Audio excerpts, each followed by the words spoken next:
Y para poder empezar, nosotros tenemos que recordar, ¿sí?, que es un fármaco. Cuando utilizamos nosotros diariamente en nuestras actividades, administramos medicamentos, ¿sí? Hacemos una administración de medicamentos por indicación médica, ¿sí? No administramos ningún medicamento sin una indicación. Acá no está, enfermería tiene legislación para medicar.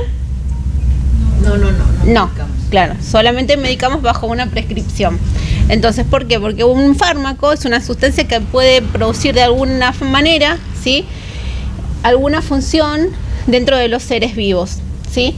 Al utilizar estas sustancias de forma terapéutica o con fines terapéuticas, la denominamos fármacos, ¿sí? El tratamiento farmacológico, ¿sí?, cuando vamos a administrar, primero tenemos que hacer la selección del medicamento, ¿sí? La elección, ¿sí?, de ese medicamento, ¿quién la va a realizar? El médico, según el diagnóstico que tenga ese paciente, ¿sí? Va a existir una prescripción, ¿sí?, una indicación médica, en la cual puede ser de diferentes formas. Si ustedes tienen un sistema informatizado, ¿sí?, vía sistema, o bien una prescripción escrita con datos importantes que tiene que tener. Un dato importante que tiene que tener esa prescripción, ¿cuál sería? La dosis correcta. Antes de las dosis. Paciente correcto. Exactamente. Siempre para cualquier terapia, ¿sí?, ya sea una terapia de medicamentos, una terapia psicológica, una terapia kinésica, siempre tenemos que identificar al paciente, ¿sí?, para no tener errores. Entonces siempre vamos a identificar al paciente. ¿Quién es el paciente que tenemos? Porque no siempre el paciente está lúcido, ¿sí? Si está inconsciente, ¿cómo identificamos a ese paciente? ¿Tienen algún método de identificación ustedes en sus sectores para identificar? Pedimos su DNI. ¿Con su DNI nada más? Con el familiar que está cerca le decimos el nombre. ¿No tienen pulseras identificatorias? ¿Tienen pulseras identificatorias, no? Si bien no todas las instalaciones tienen, ¿por qué? Porque se necesita un sistema, ¿sí?, de comprar unas pulseras, una máquina que las imprima, pero eso sería una norma de calidad y de seguridad en la prescripción, ¿sí? Primero, saber que ese paciente tiene la pulsera colocada. No siempre que tenga colocada la pulsera significa que es el paciente correcto, porque ¿quién le colocó la pulsera? Una persona, ¿no? Y esa persona pudo equivocar las pulseras, ¿o no? Dos pacientes inconscientes en una terapia intensiva, una guardia de emergencias, sin familiares, que haya ingresado, ambos por ejemplo, un hecho con múltiples víctimas, 2 femeninos, ¿sí? Entonces, tenemos 2 femeninas inconscientes y tenemos 2, ¿cómo identificamos?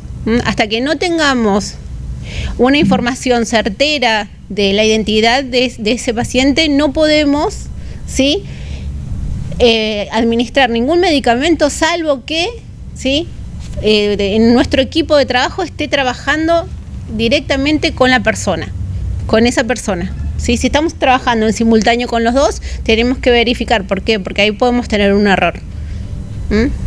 Bueno, verificar la prescripción que esté realizada, las indicaciones que estén escritas en un papel o que estén en un sistema informatizado, ¿sí? Y después de que medicamos al paciente, ¿lo dejamos así? ¿Administramos un medicamento y nos vamos? Hay un seguimiento, una observación. Claro, ¿sí? Nosotros le ponemos a todos los pacientes penicilina, a cualquiera le ponemos aspirina.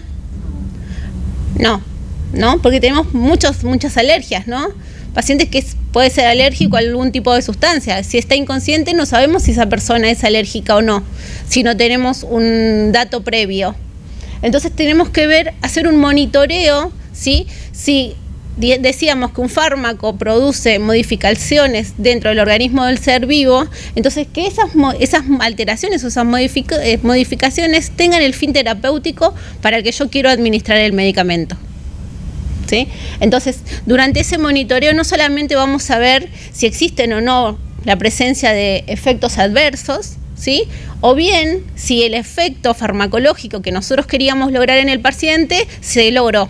¿Sí? Eso es también un poco de cuando nosotros hacemos la valoración y después hacemos las acciones de enfermería, es una forma de decir si logramos los objetivos propuestos, ¿no? Un paciente con alteración de la temperatura, le damos un antitérmico, después hacemos la administración del medicamento, registramos y después verificamos si realmente el paciente logró bajar su temperatura o no. No es que la dejamos a ver, bueno, le dimos el ibuprofeno, listo, pasamos la guardia. No, verificamos si bajó, si tuvo el efecto farmacológico adecuado o no. ¿Sí? Entonces ese monitoreo va a ser clínico o farmacológico. El monitoreo clínico verifica el logro o no de los objetivos terapéuticos y el farmacológico, la detección precoz de efectos adversos.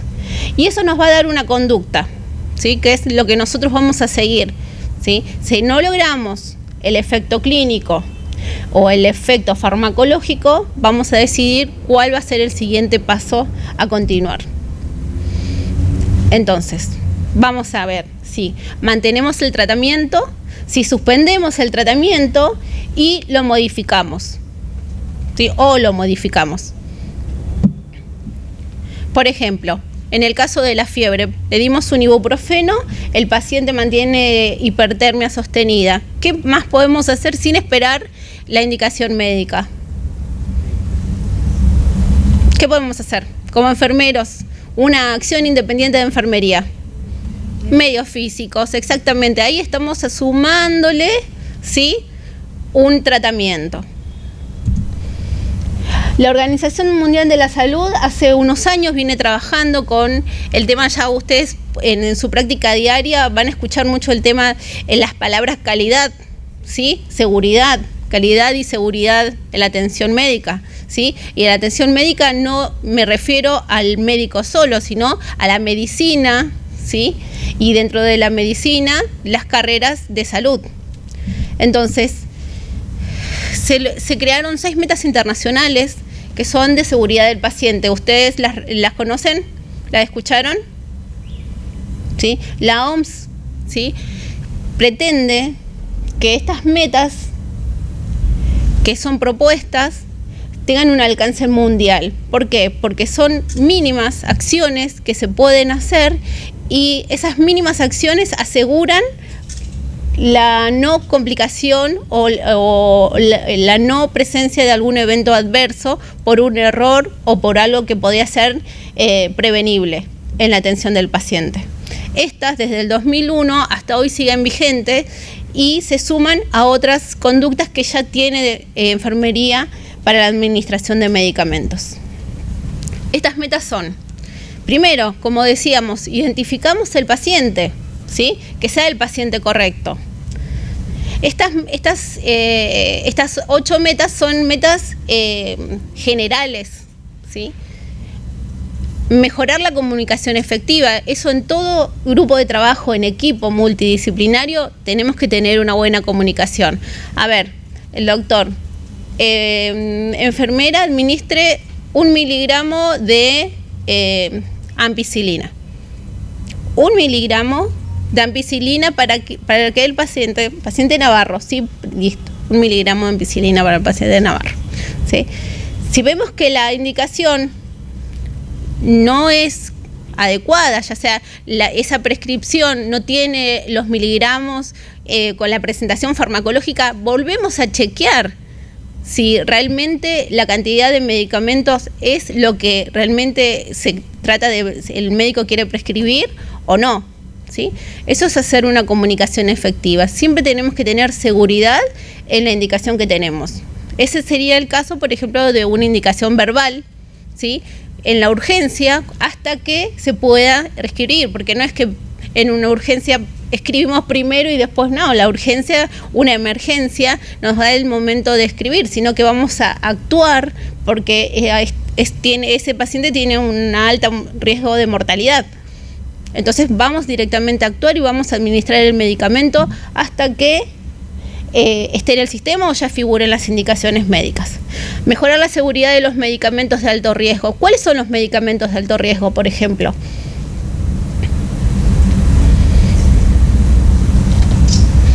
Uno, de la escuela de enfermería. Las primeras cosas que empezamos a medir. No tan complicado. No tan complicado. Ya sabemos, ya le tenemos miedo a las drogas que son vasoactivas, ¿no? Ya sabemos que la adrenalina, noradrenalina, dopamina son drogas de terapia intensiva, ¿sí? Pero en clínica, en emergencia, en cualquier servicio tenemos un potasio, una ampolla de potasio. ¿Qué pasa si antes de diluir un diclofenac con agua destilada lo diluimos con potasio y se lo administramos por vía endovenosa? Eso es un error, ¿sí? Eso es un medicamento de alto riesgo, ¿sí? El magnesio, ¿sí? Todos los electrolitos. Y son medicamentos, sustancias que vienen en envases muy similares. Por eso dentro de la medicina, dentro de las empresas farmacológicas, ¿qué se está haciendo?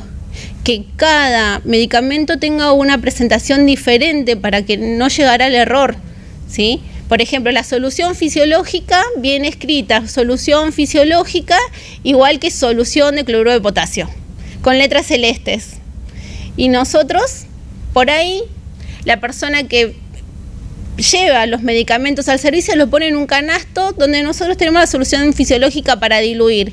Y justo esa ampollita celestita, listo, va al cesto de las ampollas para diluir. ¿Nosotros qué hacemos? Agarramos, vamos, rompemos ampollas, ni siquiera algodón usamos porque ya tenemos tanta habilidad que con los deditos ni algodón necesitamos, ¿no? Rompemos ampollitas, cargamos mientras charlamos con nuestra compañera, administramos, llevamos al medicamento del paciente, se lo administramos y dice la paciente, tengo calor, tiene un monitoreo, empezó con aumento de la frecuencia cardíaca. Tengo calor, ¿qué me pasaste? Me quema, me arde, me duele, me muero. Se muere. Porque nosotros administramos potasio en bolo, ¿sí? La heparina, si nos equivocamos en la dosis de heparina. ¿Es lo mismo decir 5.000 unidades que 5 mililitros?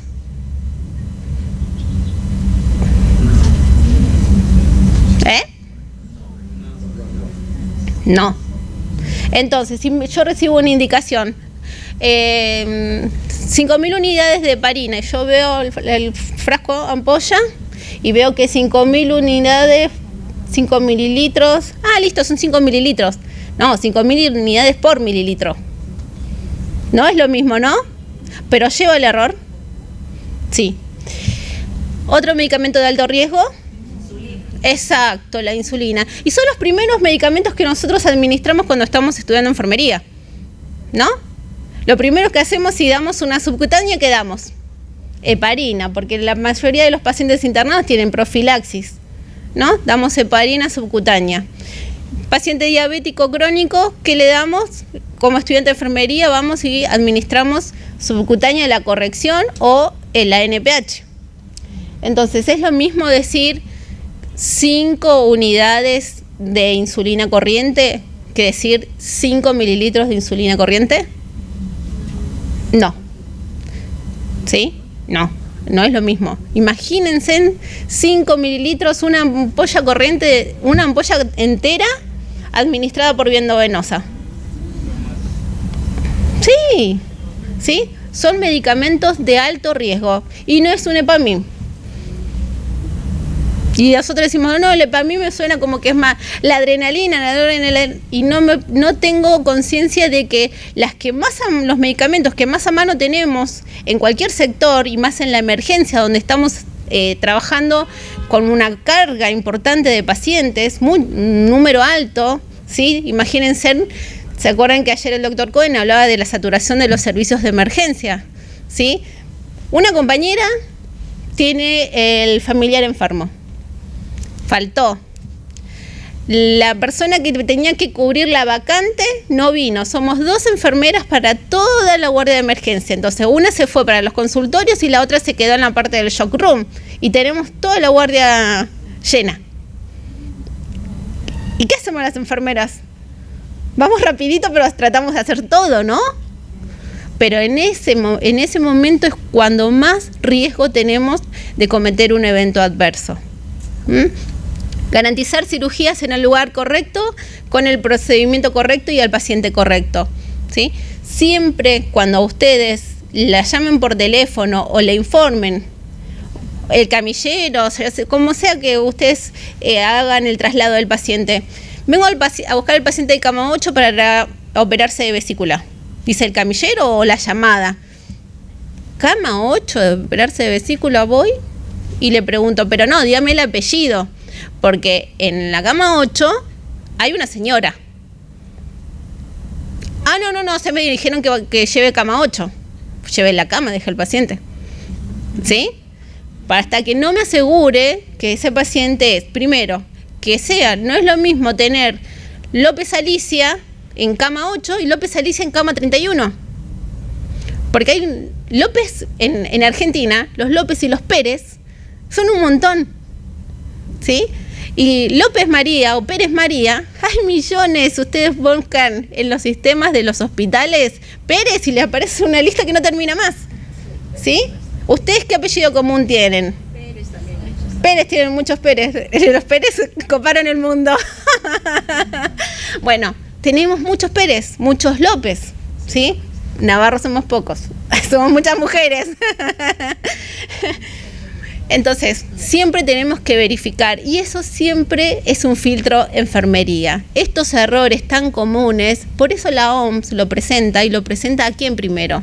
A enfermería, porque vemos estos detalles del día a día.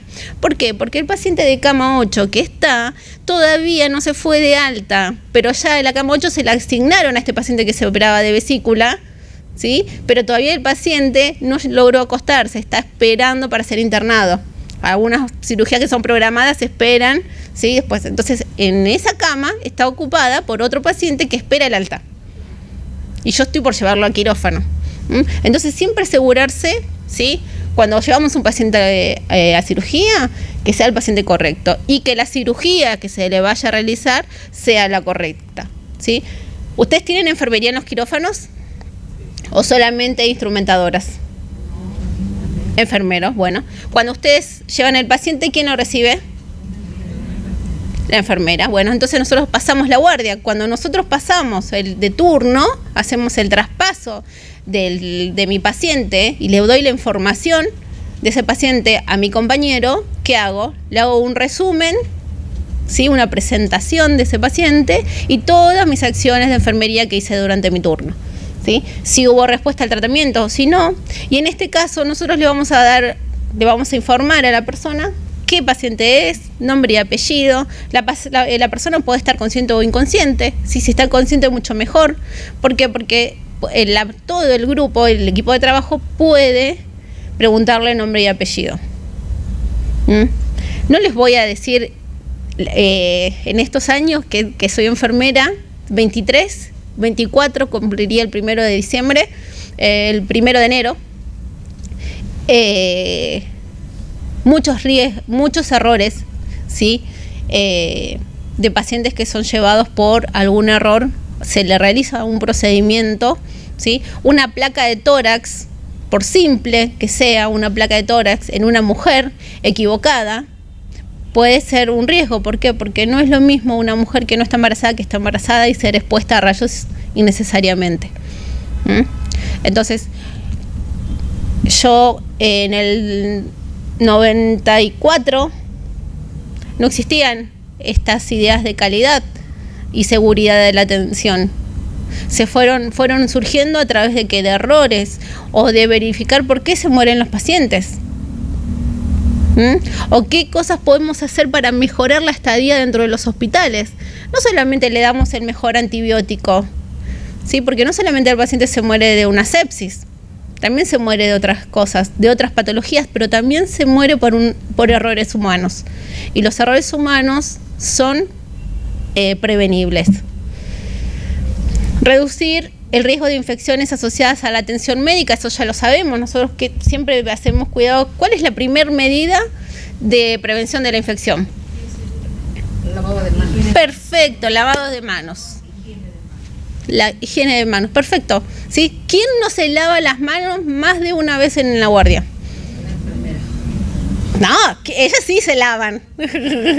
Todos nos lavamos las manos muchísimas veces. Y las enfermeras, ¿cuántas veces nos lavamos? Ya es increíble que una enfermera no se lave las manos. Nosotras mismos ya no es inconsciente que una enfermera no se lave las manos, porque creo que en todos los años de nuestra carrera y durante toda nuestra trayectoria aprendimos que el lavado de manos es la medida primordial, esencial para la transmisión de cualquier agente patógeno. ¿Sí? Nosotros mismos, nosotras mujeres, le decimos a nuestros hijos: lávate las manos antes de comer, lávate las manos, pero qué manos sucias, no vas a comer con esas cosas. ¿Por qué nosotros?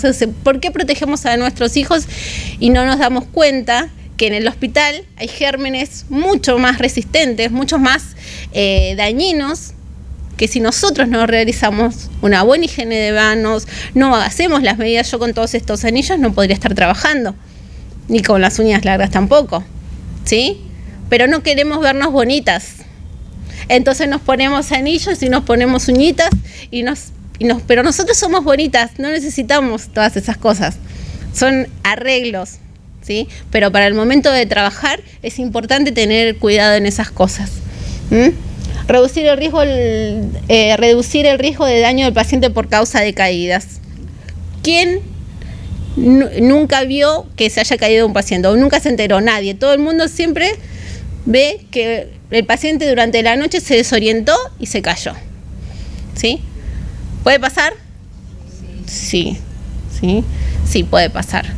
En una institución hubo un caso, esto se los comento, está grabado, qué problema, no puedo decir que pasó en la Argentina, ¿no? En un país muy lejano, ¿sí? Había una paciente que se iba de alta, tenía una patología en clínica médica, se iba de alta.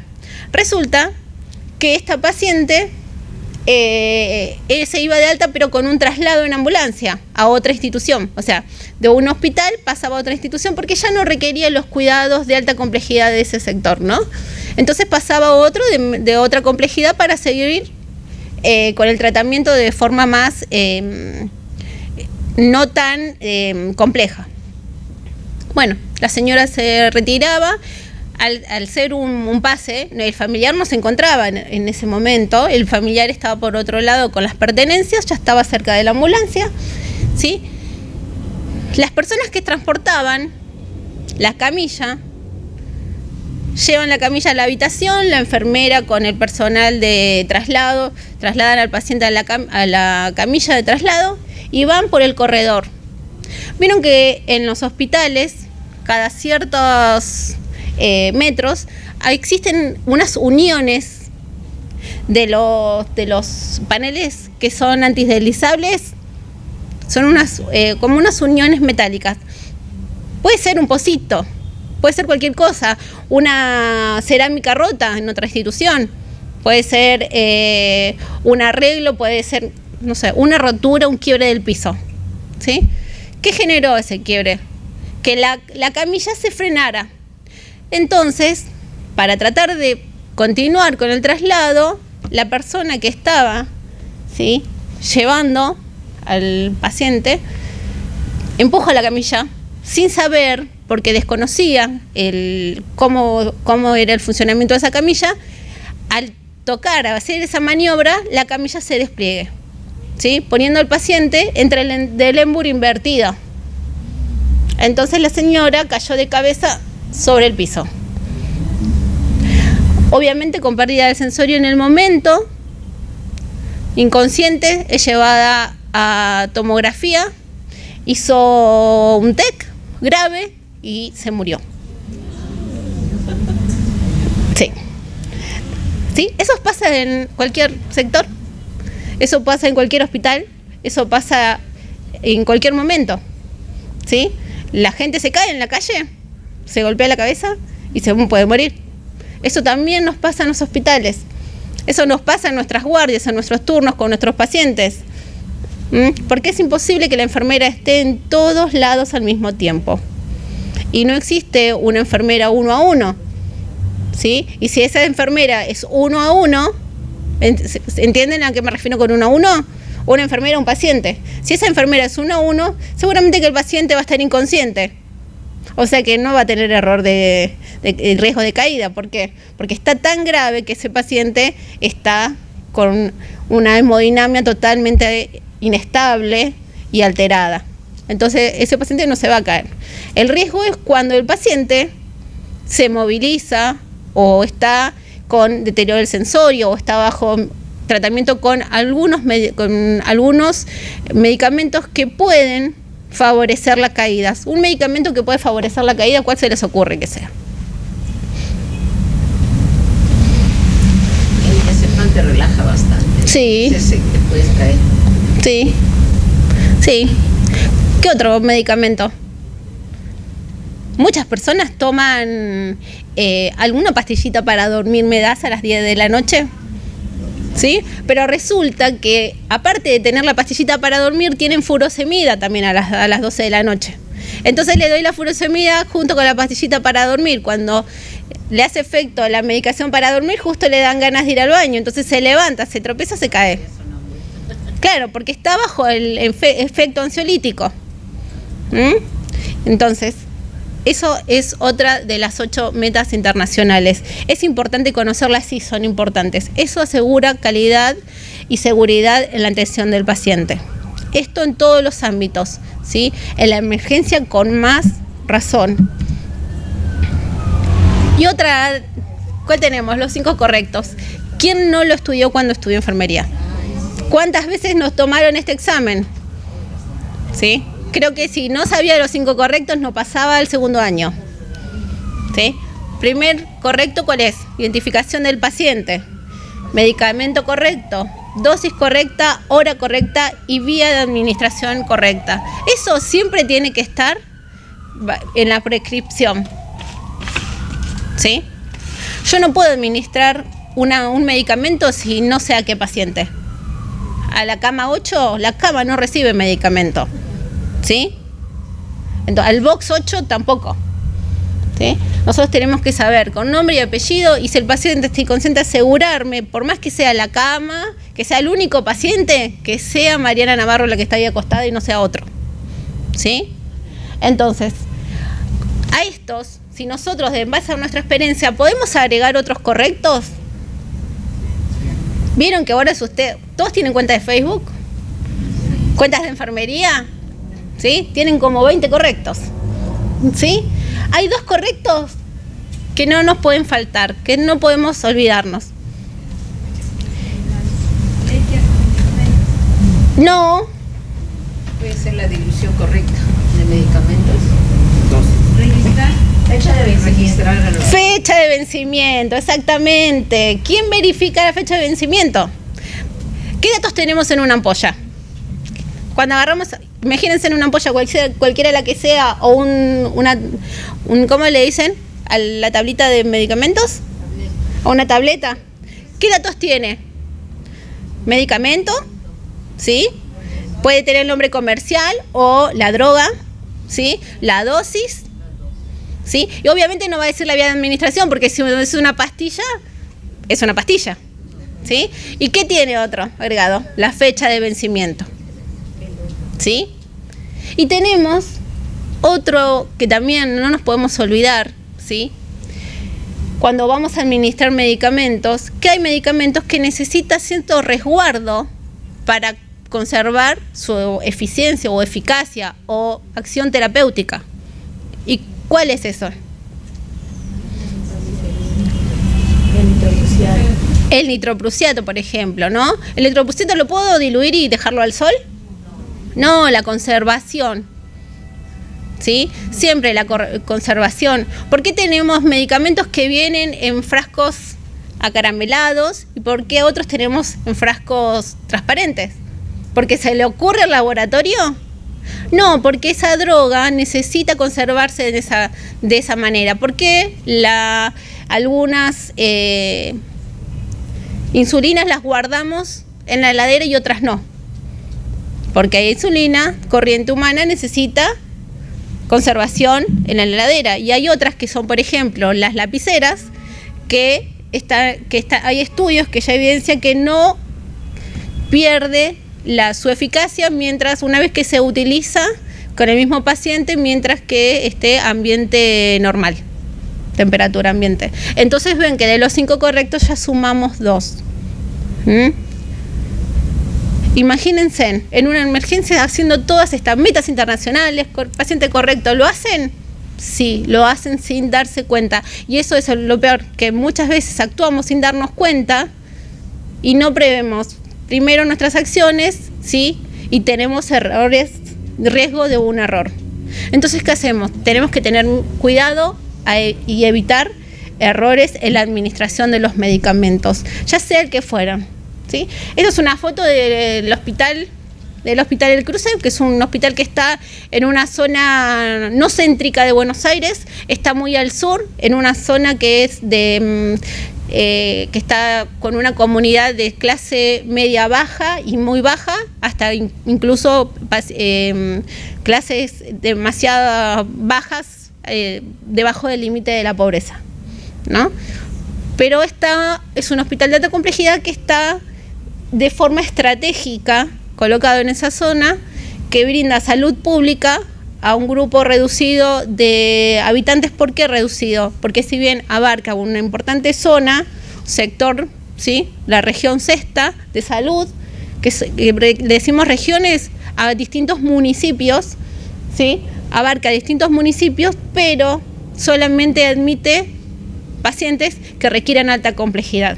Bueno, lo que nosotros tenemos acá, que ustedes lo pueden tener en muchas instituciones de formación, son simuladores. Y lo mejor para nuestra formación es practicar, ¿sí? Y lo mejor para evitar errores es practicar justamente no en los pacientes, sino con un simulador. El simulador, ustedes, somos todos jóvenes, ¿no? Jóvenes de más de 20 años, ¿no? Esta es la edad que tenemos en este auditorio, ¿sí? Entre 20 y 60.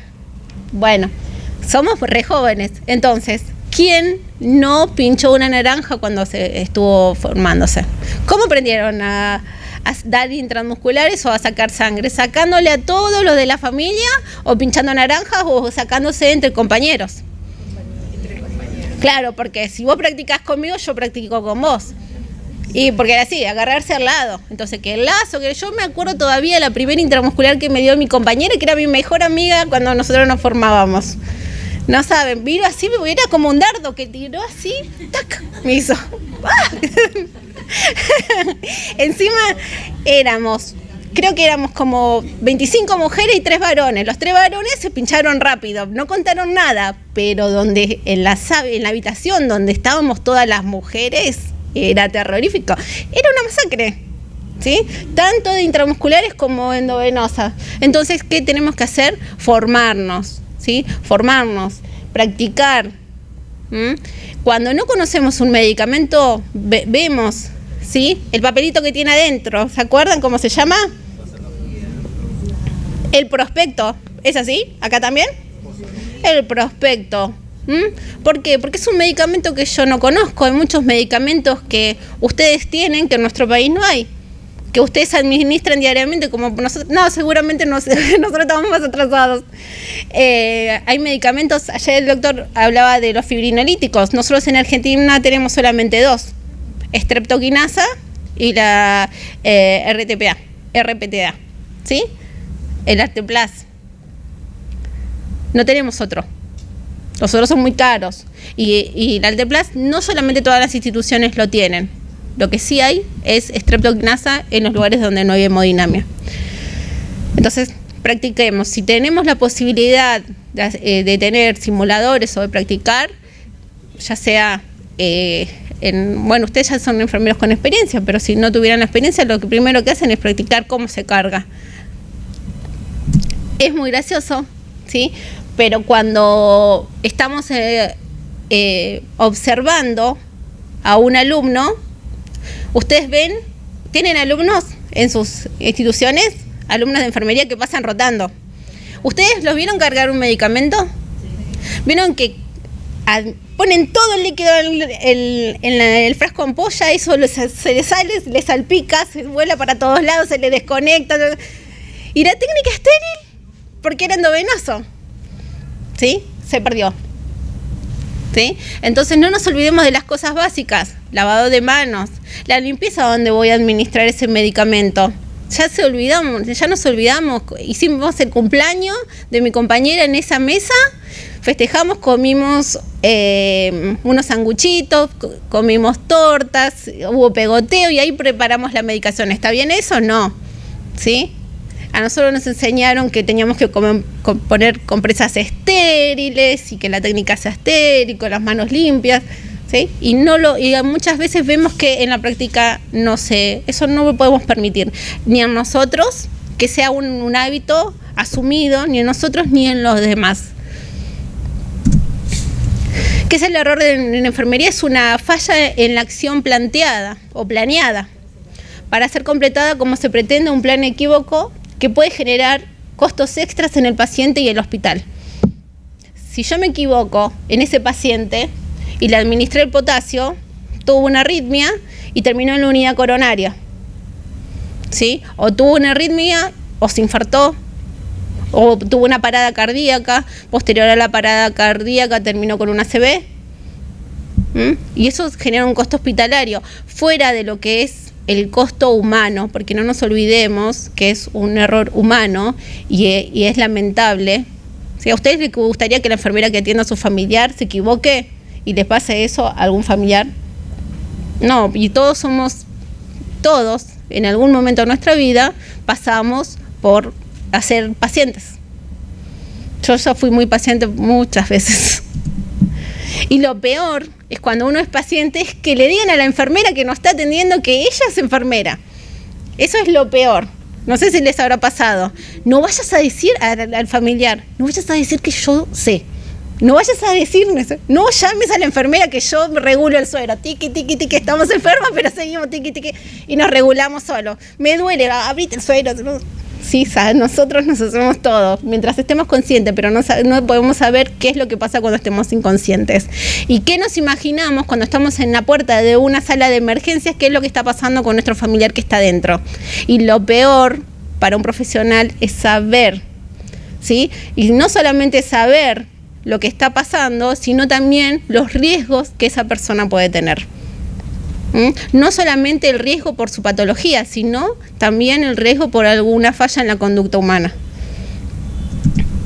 Entonces, ¿qué es? Me equivoqué, pasó todo esto, ay, no sé qué pasó.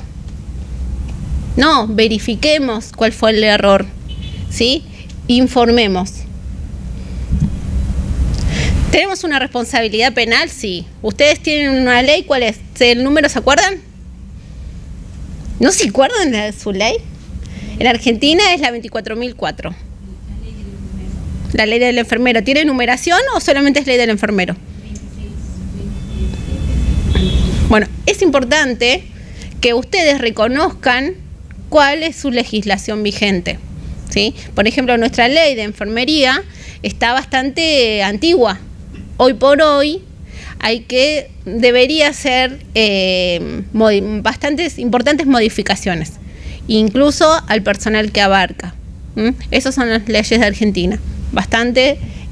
Es una ley nacional, 24.004, pero está bastante viejita, digamos. Entonces, esa responsabilidad que tenemos como profesionales son la impericia, la negligencia, la imprudencia y otras sanciones, ¿sí? Pero nosotros podemos ser imperitos.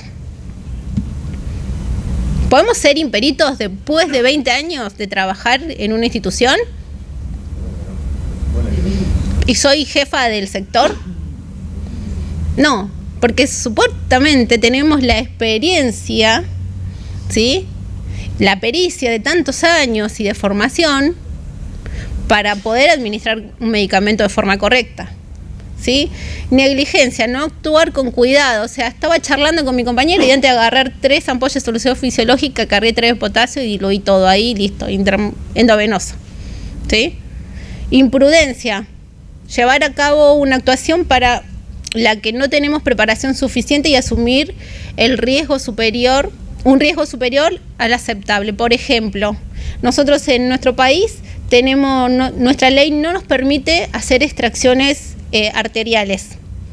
Y hay casos, ¿sí?, de enfermeros que fueron llevados a juicio porque por hacer punciones arteriales donde no se hizo una compresión adecuada y ese miembro recibió una isquemia y tuvieron pérdida de miembro. Entonces, ¿quién es llevado a juicio y quién pierde su matrícula y encima, ¿sí?, comete un delito? ¿Sí? La enfermera. Porque nosotros hicimos una actividad que no nos corresponde.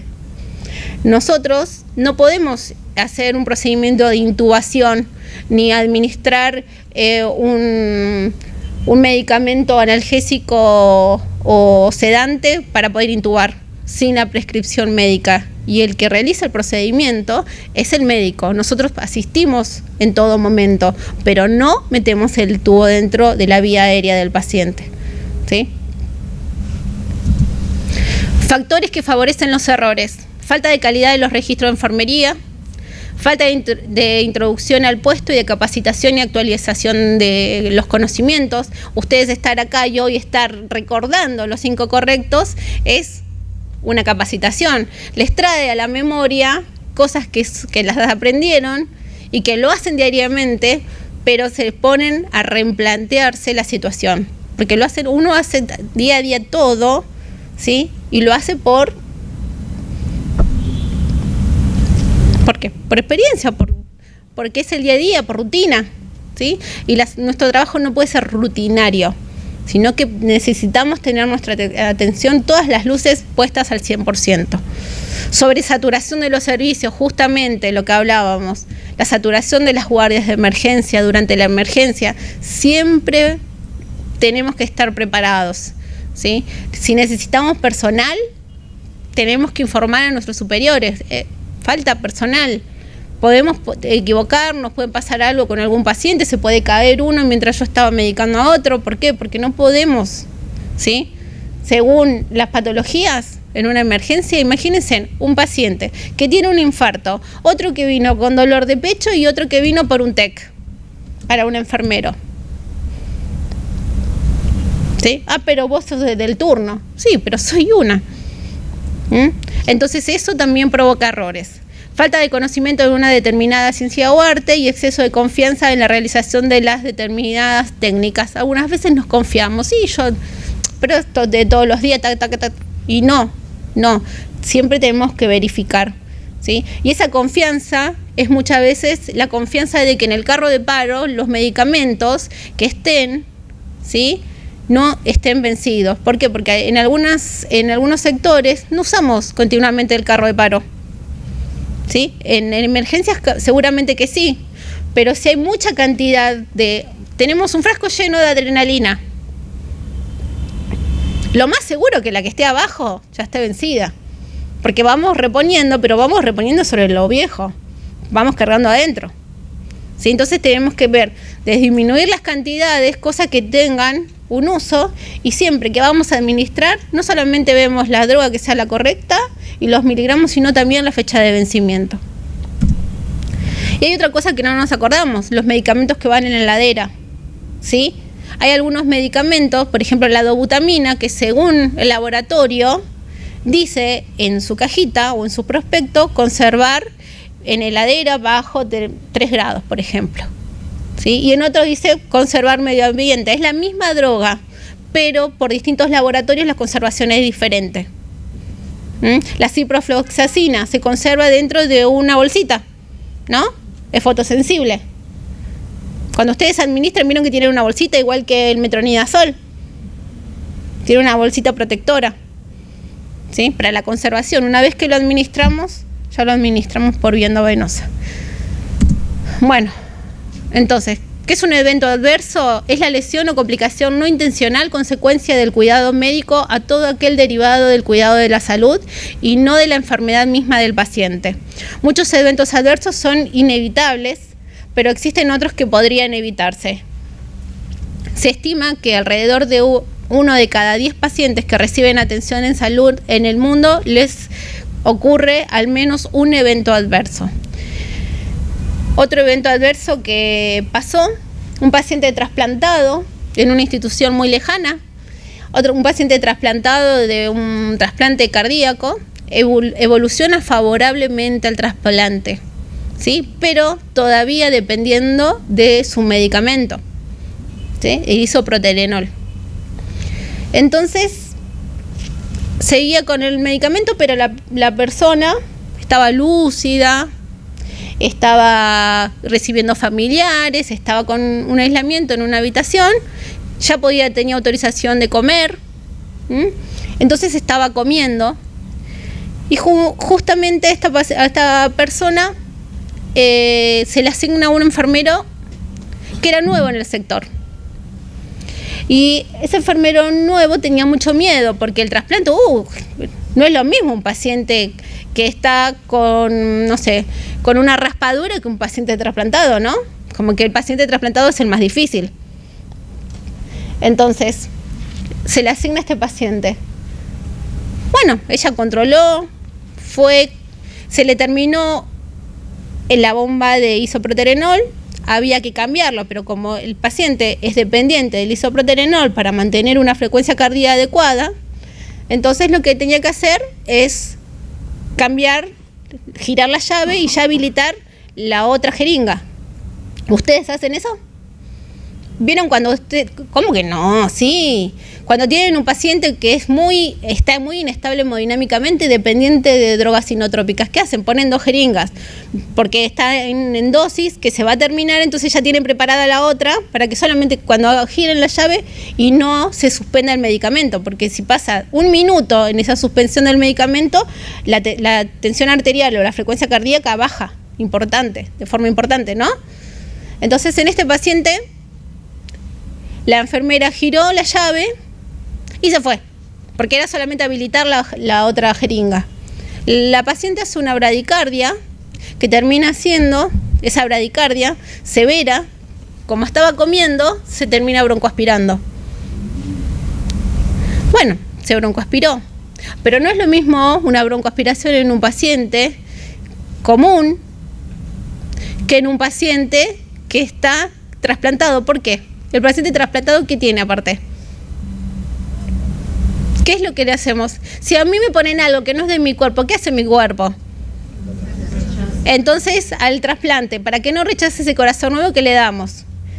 Inmunosupresores. Entonces estaba con buena carga de inmunosupresores. Entonces, al estar inmunodeprimido, ese paciente, la pequeña broncoaspiración que tuvo, le generó una sepsis.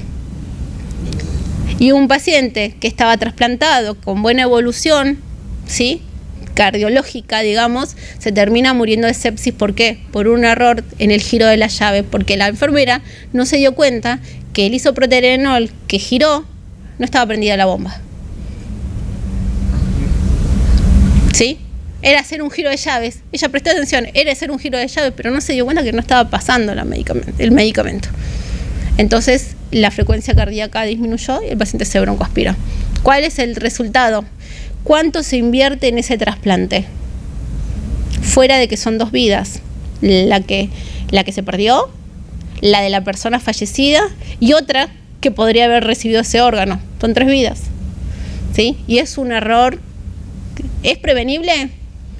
Sí. ¿Por qué vamos a poner a una enfermera que no está capacitada o que todavía es nueva en un servicio? ¿Por qué? Porque no ponemos un personal que esté entrenado, ¿sí?, que se capacite, no por desmerecer, sino por la experiencia, para evitar errores. Y si necesito entrenar a una persona, la acompaño, ¿sí?, porque nadie nace sabiendo, todos nos actualizamos, ¿sí? Y nosotros también fuimos en algún momento principiantes. Entonces, consecuencia del evento adverso: retraso en la externación, secuela transitoria, secuela con o sin riesgo de muerte, una secuela permanente sin riesgo de muerte, una secuela permanente con riesgo de muerte y muerte. ¿Sí? Entonces, ¿tenemos acciones para la seguridad del paciente? Sí. Y son todos esos elementos, procesos o metodologías tendientes a minimizar los riesgos de sufrir un evento adverso. Entonces, ¿qué hacemos? Nos centramos en la información que tenemos, y esa información es la información de informar el evento adverso. O sea, me equivoqué, sí, ¿qué pasó? Miro, ¿qué pasó con el paciente? Miro en la ampolla, en el descartador, y veo que eran todas ampollas de potasio. ¿Sí? Entonces ahí me doy cuenta, ¡ay, qué hice! Perdón.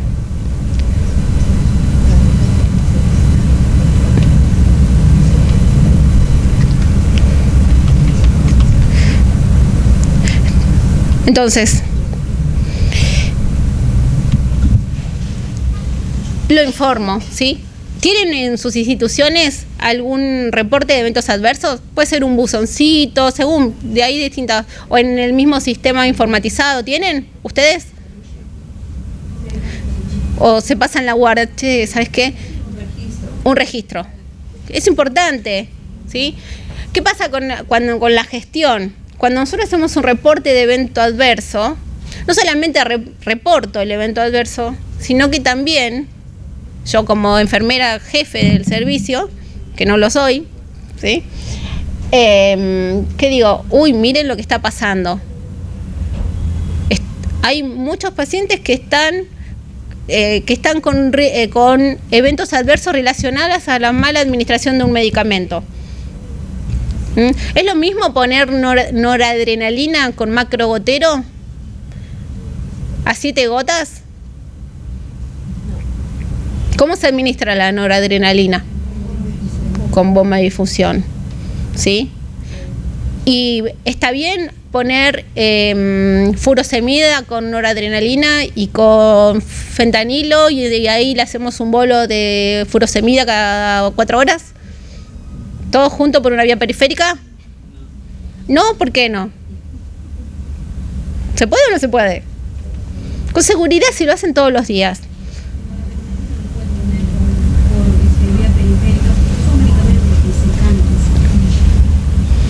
Sí. Sí. Bueno, pero como estoy en la emergencia, tengo una vía periférica nada más. Y el paciente está en shock, así que le voy a poner nora por una vía periférica y le pongo todo por esa vía periférica. ¿Está bien? No, ¿sí? Entonces sabemos que no. Entonces, si tenemos una indicación y nosotros sabemos, ¿qué hacemos? Busquemos otra vía. ¿Está bien? Colocamos la vía periférica, ponemos la noradrenalina, y mientras tanto vamos buscando otra vía para poder poner los otros medicamentos, ¿sí? Y la noradrenalina con la furosemida, ¿sí? Puede cristalizarse, la furosemida se cristaliza.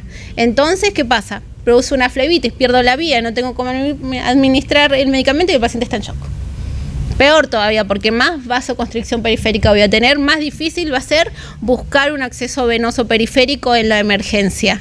Entonces, todo esto pasa, ¿por qué? Por un error en la administración de medicamentos.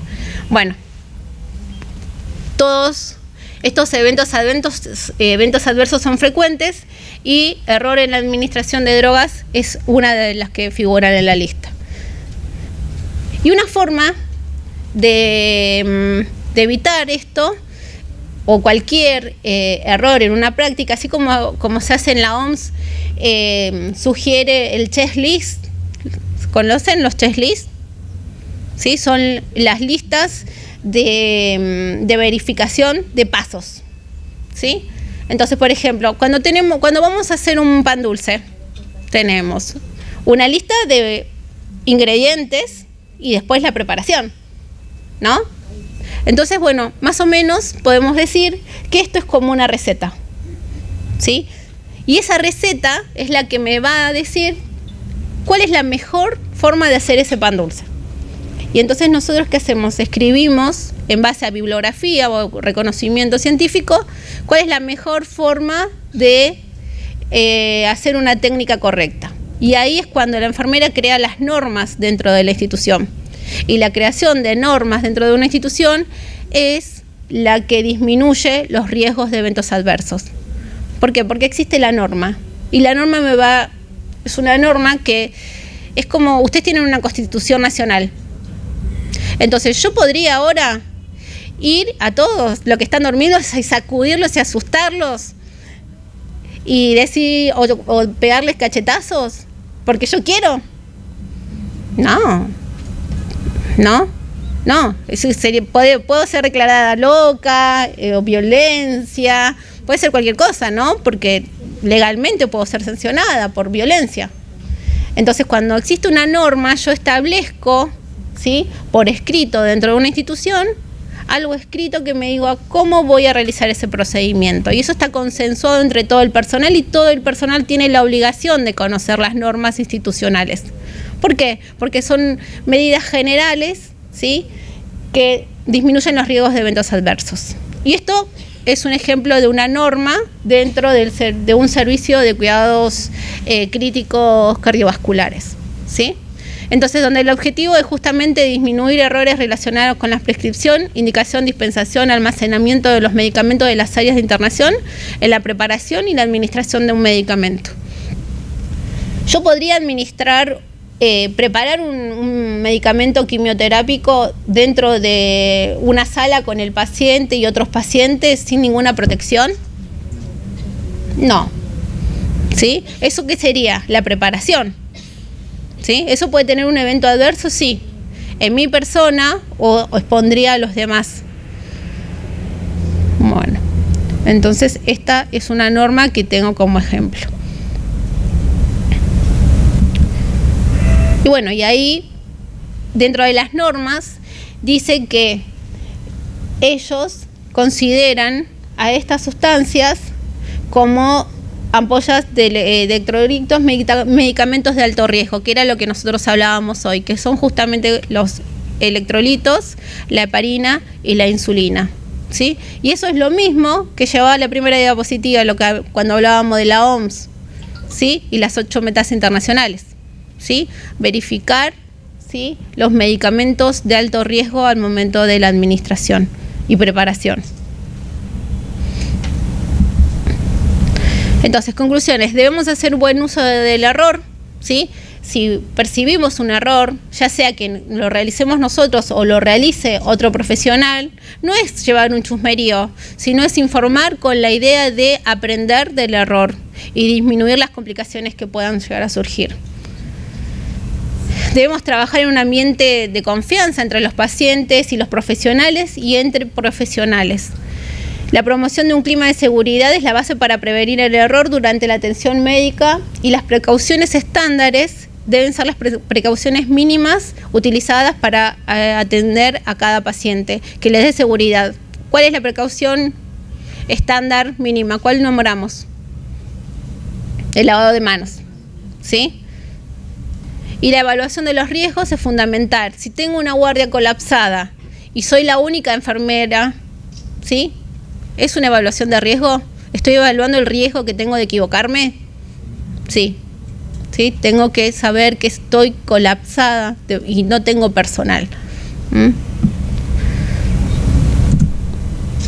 Bueno, lo peor no es cometer un error, sino tratar de justificarlo. Eso es muy importante, en vez de aprovecharlo como aviso providencial de nuestra ligereza o ignorancia, ¿sí? Cuando tenemos un error, si no aprendemos, salvo en los matrimonios que tuvimos un error y si no aprendemos después del segundo, ya no, chicas. Bueno, ¿alguna pregunta?